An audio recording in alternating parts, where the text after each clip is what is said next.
Bisa diperkenalkan dengan Bapak, namanya siapa? Bapak Jamil. Bapak Jamil. Apakah Bapak mengetahui adanya program makanan bergizi MBG yang sedang berjalan saat ini? Ya sedikit tahulah karena berita MBG itu kan sekarang kan zamannya sosmed atau dari televisi yang ada, ya udah tahu lah. Sejak adanya program MBG, apakah terjadi perubahan jumlah pembeli di lapak Bapak?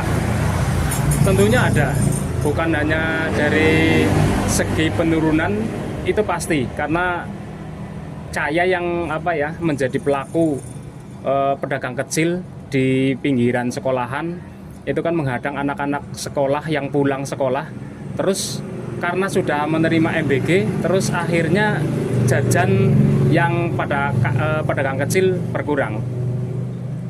Apakah program MBG memberikan dampak positif atau justru merugikan pedagang kecil?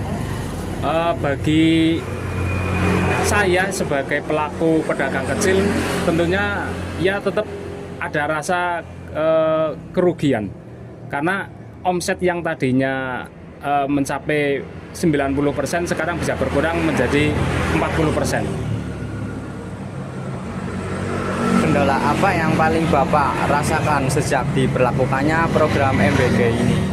Kendala yang nomor satu adalah penurunan omset di lapak.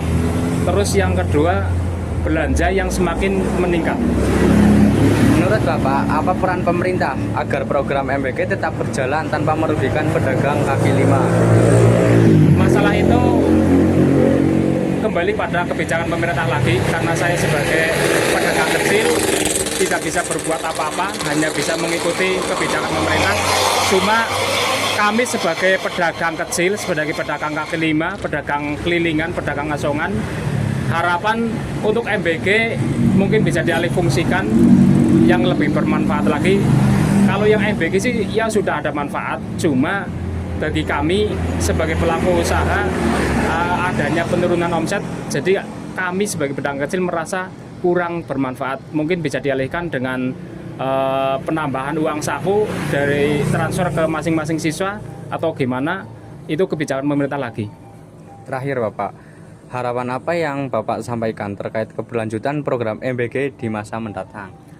Keberlanjutan harapan kami sih semua bisa bersinergi bersama.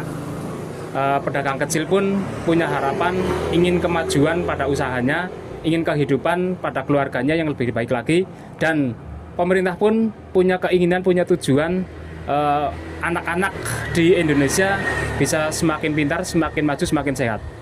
Terima kasih Bapak atas jawabannya. Sama-sama.